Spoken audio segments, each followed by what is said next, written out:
Welcome back to Touring the AFC South. I'm your host, Mike Patton. And of course, in sports, we always think these people are Iron Men and can play and do anything they want to at any time they want to.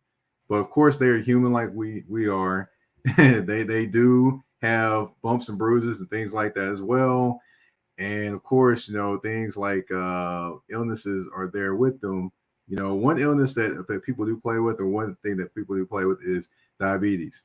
And my next guest is someone that has an organization that is centered around that. I want to welcome on to everyone, Antoinette Watkins. How you doing? I'm doing good. How are you? Thanks for having me.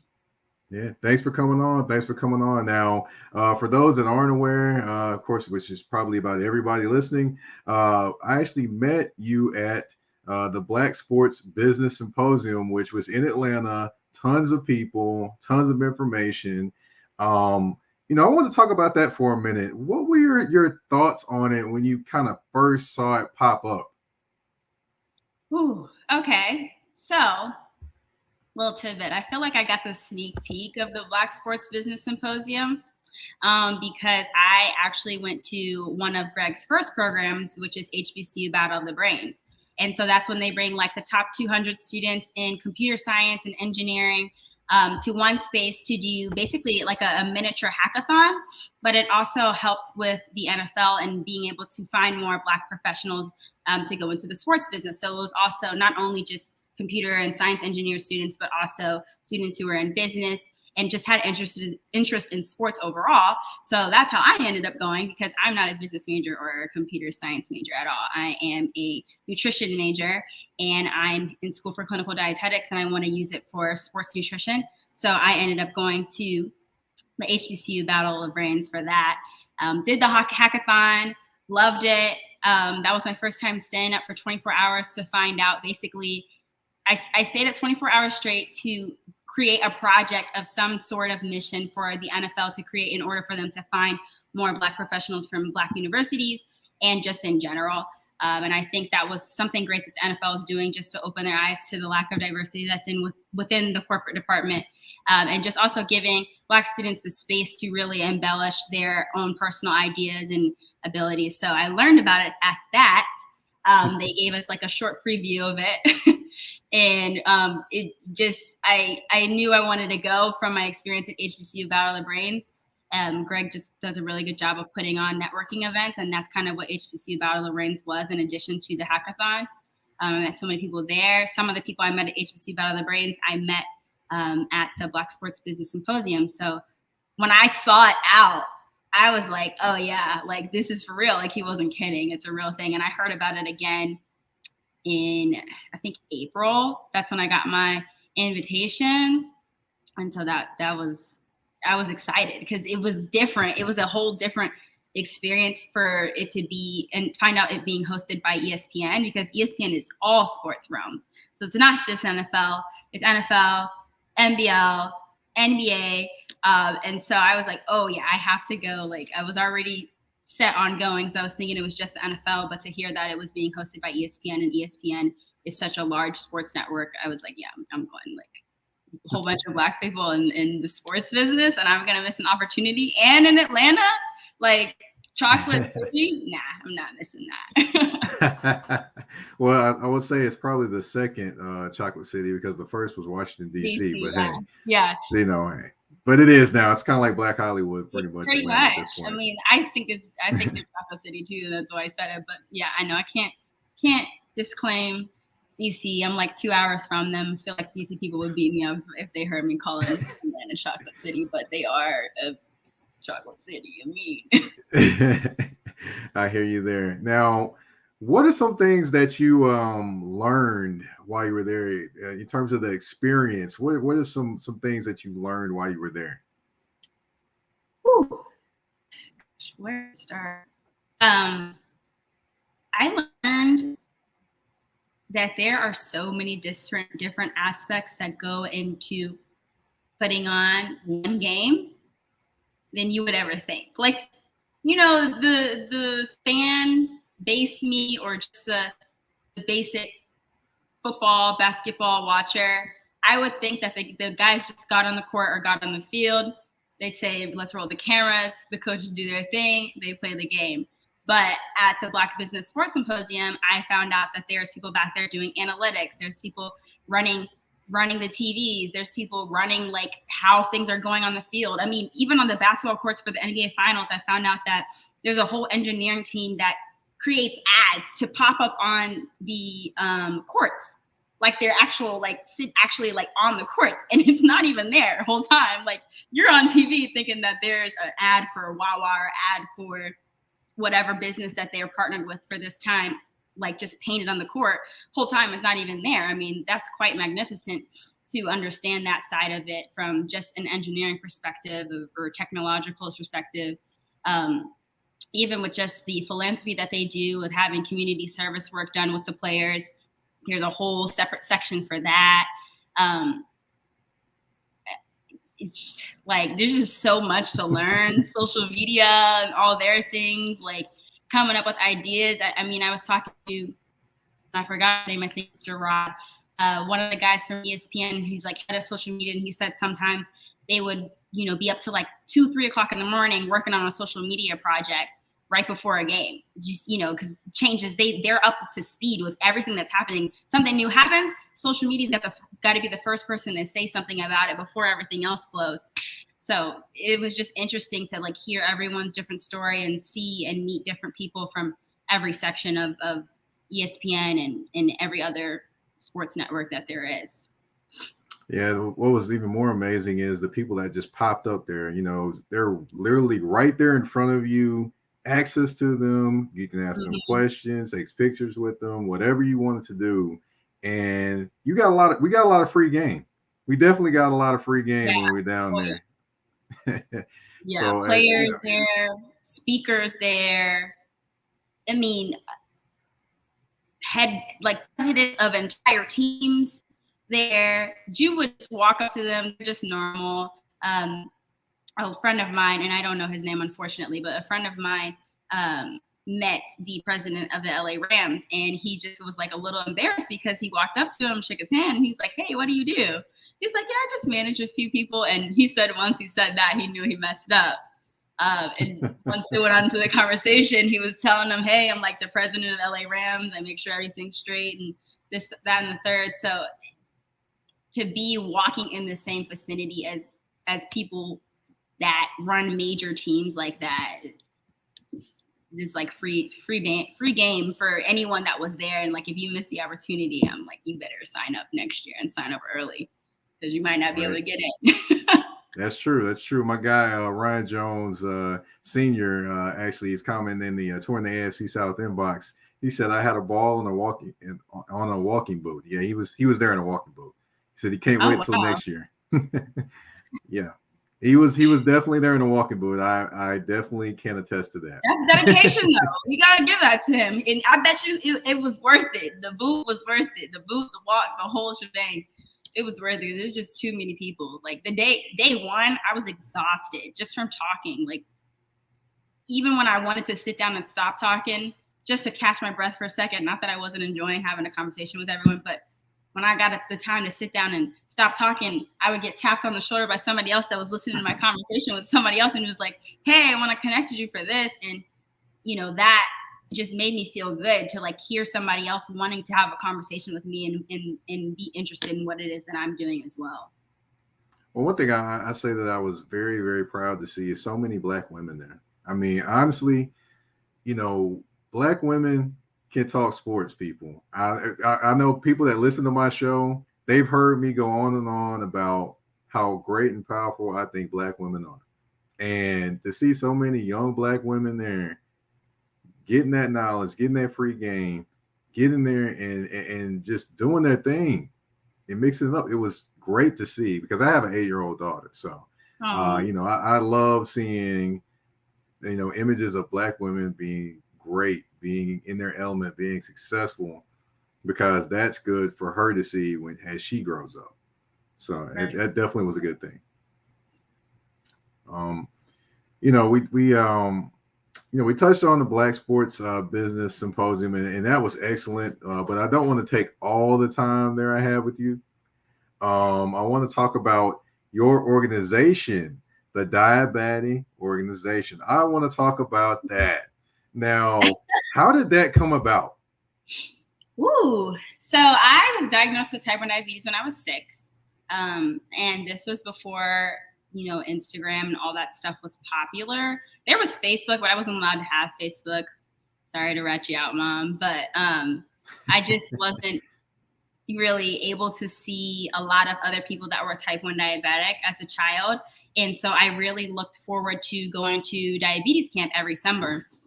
And I was born and raised in Tampa, Florida. So I went to a camp about an hour away in Winona area, Orlando, for people that are more familiar with Orlando. And went to a camp called Camp Winona. And I met, an average of 100 kids for a whole week. Did cabin sleepovers, s'mores, swimming, learned how to swim at diabetes camp, all that at this one place. And I only got to go for 1 week a year. So I really would look forward to that, especially because at that camp, I was learning how to do things like give myself a shot. I was also learning how to properly tell someone else I had type 1 diabetes. I was getting free access to meters. There's so many different medical devices with type 1 diabetes. You can wear a pump or you can take a shot. So I was getting to see other people wear the pump and see how their pump functions on them to decide on whether I want one. And so as I got older, I just kept going. And then when I graduated in 2018 from high school, that's when you're not a kid anymore. You can't go to diabetes camp. So you go back as a counselor. And at that time, I went back as a counselor, my first summer back as a counselor. And even though at diabetes camp, I normally always felt like this is the one place where I felt like I belonged, I wasn't alone. It was the first time in life that I got to diabetes camp, the one place where I felt like was all me and was like, okay, there's something missing. Like, I feel weird. I feel like a little bit of an outsider. And it was because I was African-American and the camp environment that I was in was predominantly Caucasian. And so once I started looking at that, I was like, I don't see a lot of Black kids. I do now recall growing up as one of the very few Black children that went to the camp. And now I'm here as a counselor and I don't see any Black counselors either. And I just sat and thought about that after camp. Like, I had a blast at camp, don't get me wrong, but I just got back home from camp and I was like, this is the first time I went to camp and felt like I didn't belong a little piece.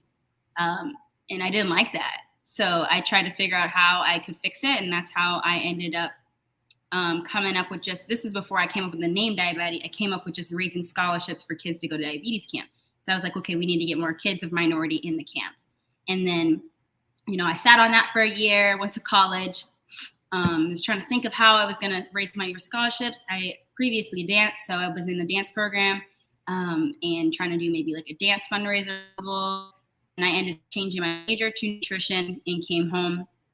And then I went back to diabetes camp as, with an interest in nutrition.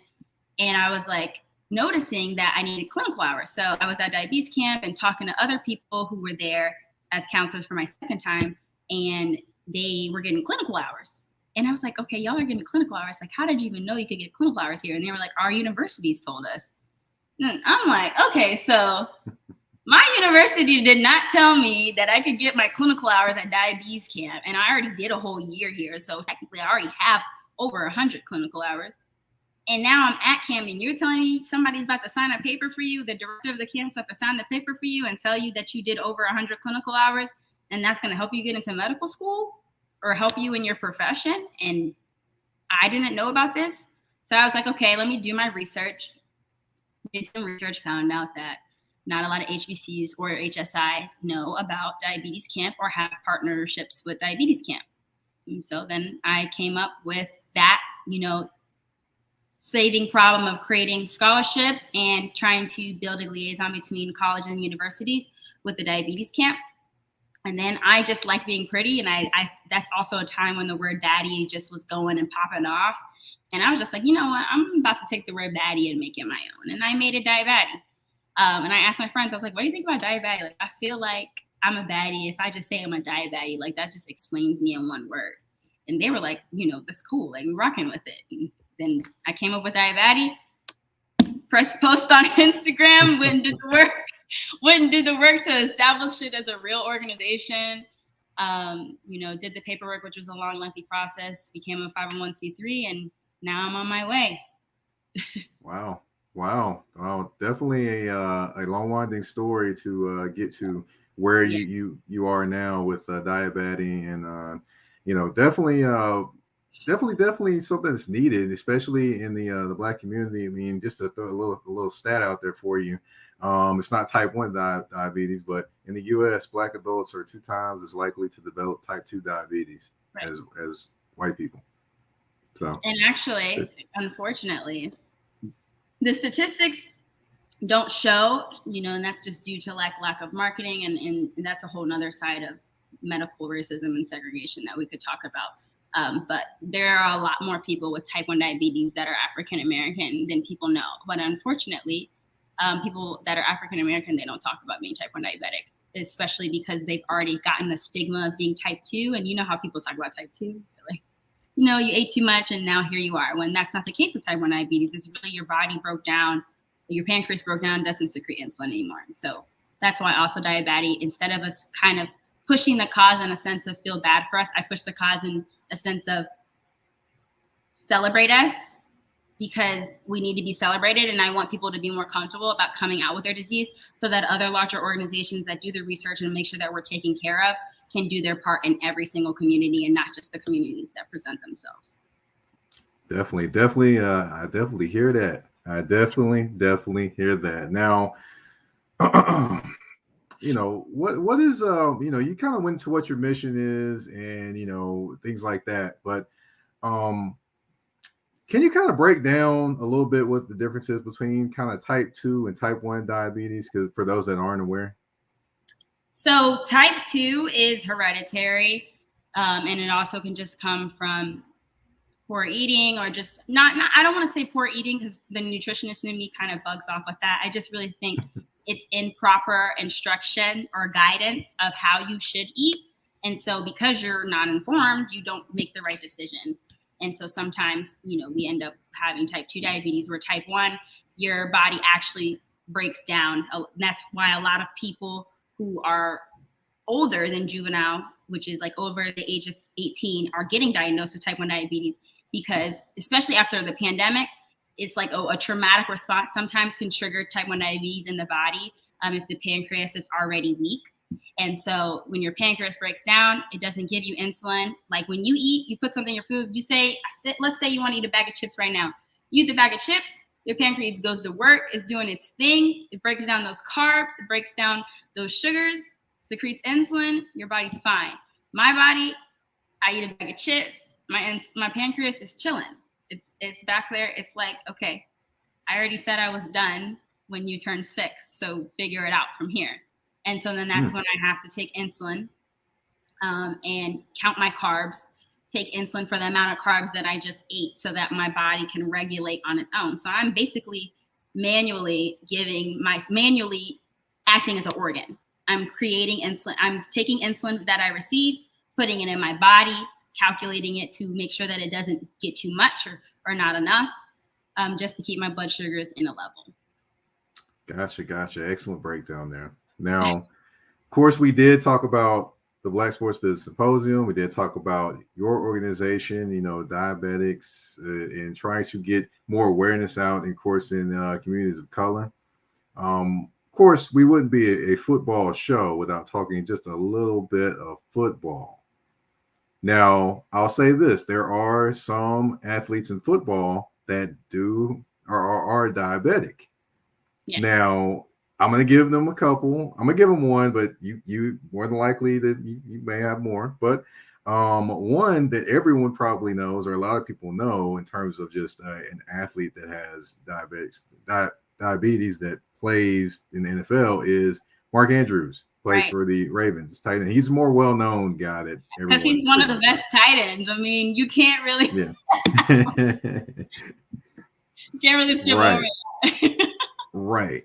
But two people that people don't know or may not know is that Chad Muma, who is a rookie for the Jacksonville Jaguars, he actually is, I believe he's type 1, correct? Yeah, he's type 1, and he was diagnosed at 13 years old.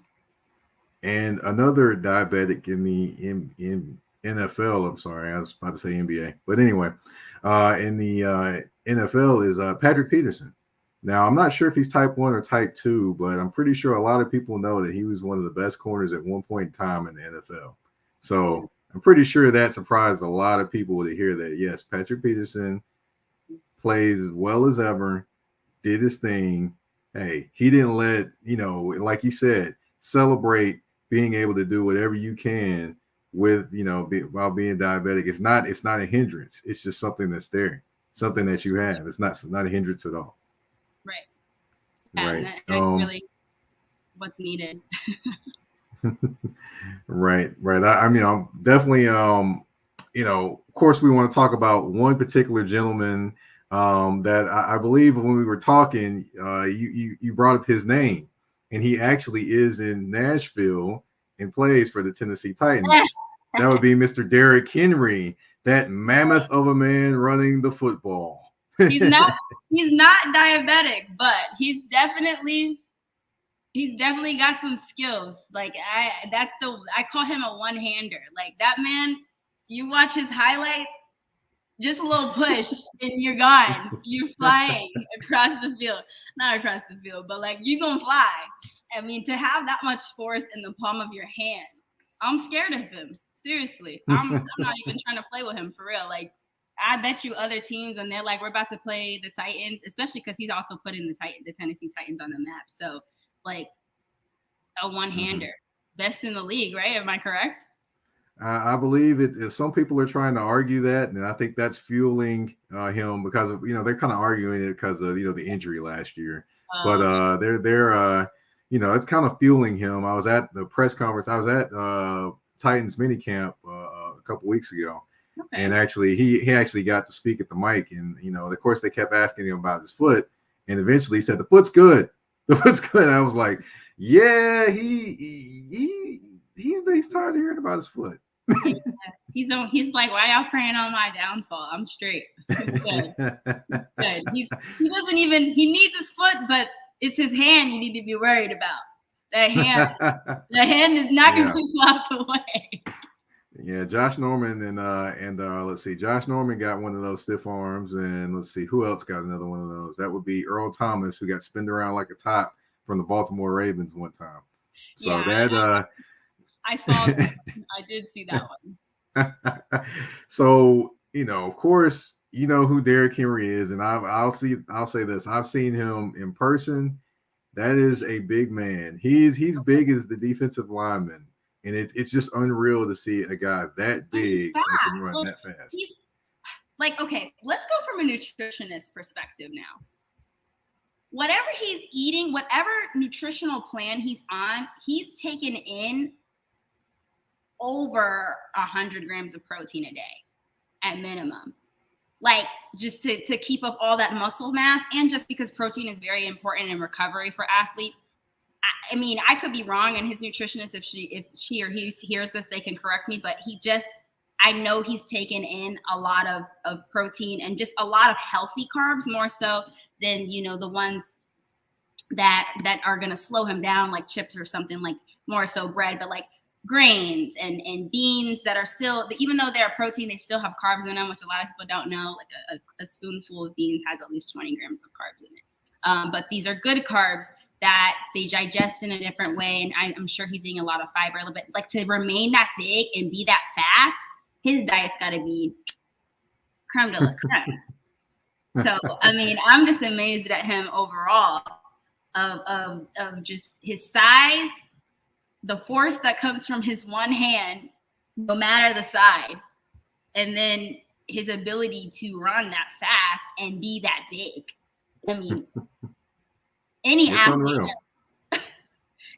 knows like size has something to do with how fast you're going. So to watch him go that fast, you gotta give that man credit where it's due. Now, of course, last year he was on pace to run for 2,000 yards, if not more. This year, some people are not sure where he's going to land. Me personally, I could put him around the 1,800 yards, which is a little over 100 yards per game rushing. So, I'm going to ask you Do you think he could get back to that 2,000-yard pace, or do you think he's more close to 1,800?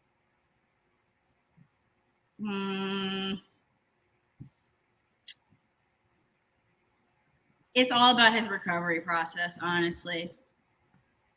Gotcha. I mean, people like Tom Brady play as long as they play because their diet is right. So it's really about his recovery. It's about how well even with the physical therapy, all that. They all play parts. Just like how I was talking about with the Black Sports Business Symposium, how there's so many different people that play parts in putting on one game, in just keeping up with the players in and of itself. That's the same thing with a player's body. There's so many different additives and parts of structure and routine and discipline that it takes to make sure. So I think he can do it. That's my answer. I think he can. Okay. Sorry. But no, you're okay. I will say this, definitely everyone that's in the stadium that's not on the field wearing two-tone blue is rooting for him to go for 2,000 yards again. And then speaking of the Black Sports Business Symposium, of course, with every show, I always have a game. There's going to be two answers, maybe three in one section, but you're going to need an answer to pick one answer in either one of these categories. Are you ready? Okay, yes. All right.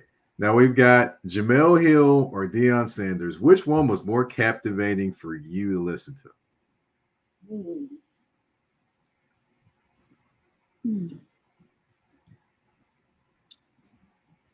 I have to go with Deion. And here's why. I'm a little biased with Deion. I like Jemele Hill. I follow her on Instagram. I've listened to her a few of her podcasts. She's very motivational. She's also very funny. She just posted this hilarious video on Instagram of her falling, and just the way she turns anything around in a conversation into something that's positive. I really appreciate that about her. But I have to go with Deion because just as someone who is type 1 diabetic, I am a fan of Deion Sanders because I am a fan of his daughter, and his daughter is type 1 diabetic and she plays basketball, Shalami Sanders. And so I can just tell from his conversation, especially to someone that's type 1 diabetic. If I was an athlete as well, because I used to dance, so it's a little different. But if I was an athlete as well, I would want to have a parent like that. Just like Deion Sanders, like the way he speaks is very motivational. It's always, there's a way, find a way. And hold yourself accountable. Like I was fortunate enough to have that from my parents. So to have conversations with him, or not have a conversation, to hear him have a conversation with the audience, and also hold them accountable for the questions that they were asking, I think it was a little bit more impactful for me to just say, like, keep going. Like, and he was very stern in a lot of his answers and making sure that we understand that this is a family and that we are what we make each other. And so I really appreciated that type of influence that he had. All right. Well, of course, I got to go back to the tour in the AFC South inbox. Mr. TJ Beatty, my former teammate in college football, he said you should see him with his sons. So, yeah. So there you go. But, hey, I will say this, though. He definitely does do the thing with his sons, and I can commend him for that. Sure. Yeah, I've seen him with his sons, so I know he's that man, and I know they listen too. Mm-hmm. No, I'm talking about Beatty with his sons. His sons, man. Yes. TJ with his sons, hey, he gets it in with his sons, and he's definitely invested, and I got to salute him for that. Yes. Now I got to ask, the lounge sessions or the field sessions, which ones did you like better? Why are you asking all these hard questions? Well, I got to put you through the ringer a little bit.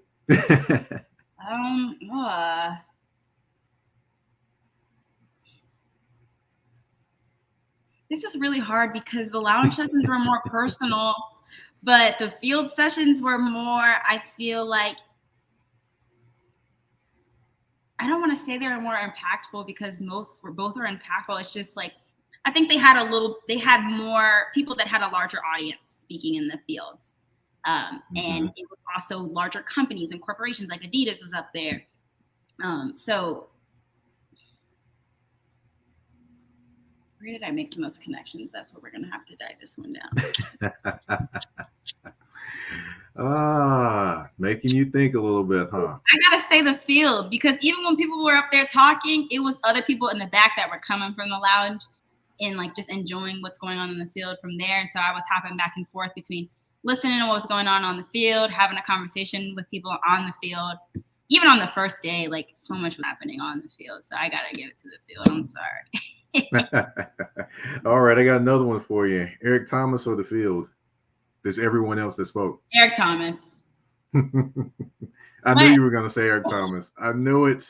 I see. Before I was mad, I was like, why did they put Eric Thomas on the field so we could all like be there in front of him?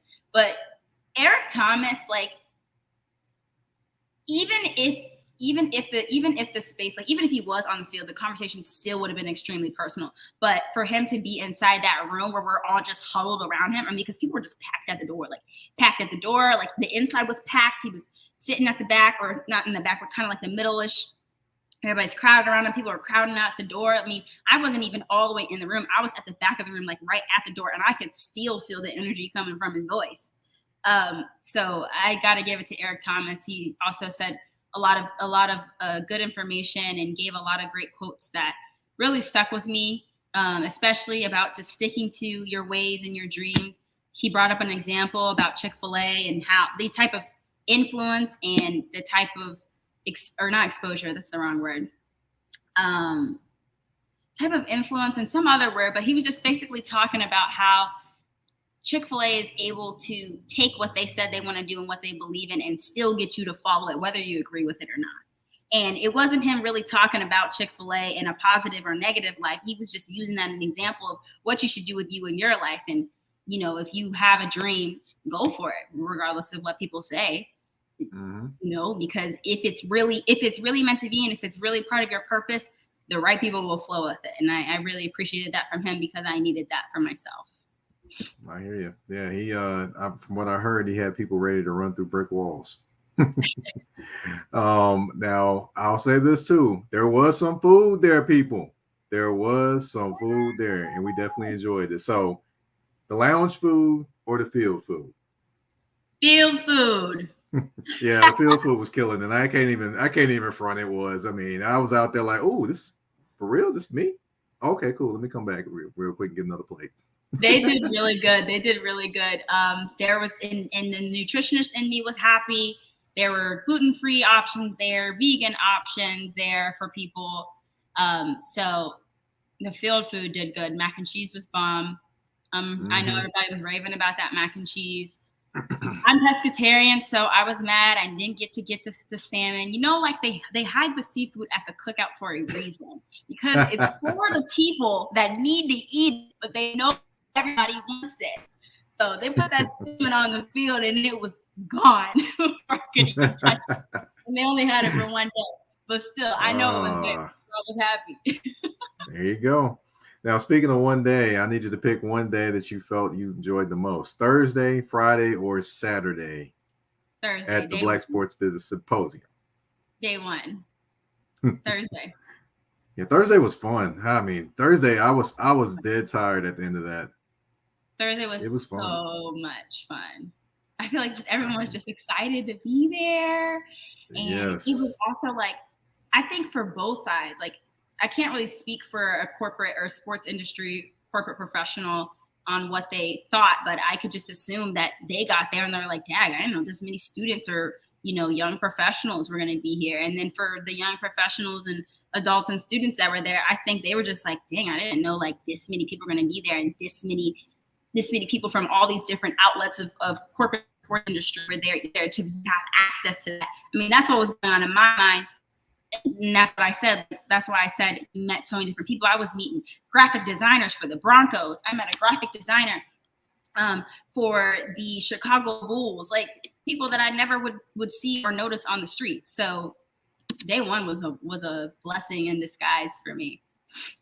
Yeah, I definitely enjoyed it. I mean, you could you could accidentally run into somebody that you needed to talk to. That's how many people were there in terms of, connections and things like that. And one thing I would say I value probably the most is not only making connections with people, but trying to help people, because there are certain people that maybe missed something that I saw, and I'm like, okay, cool, let me connect with them, let me find them, or figure out. Because for those that don't know, we had a nice little group me going on with a lot of people that were there, and like, okay, if I could find them or whatever, I'd put it in the group and kind of mention them and be like, hey, this person's there, or send them a message like, hey, you need to go to this person, take a picture of the actual person, which I did that for one person.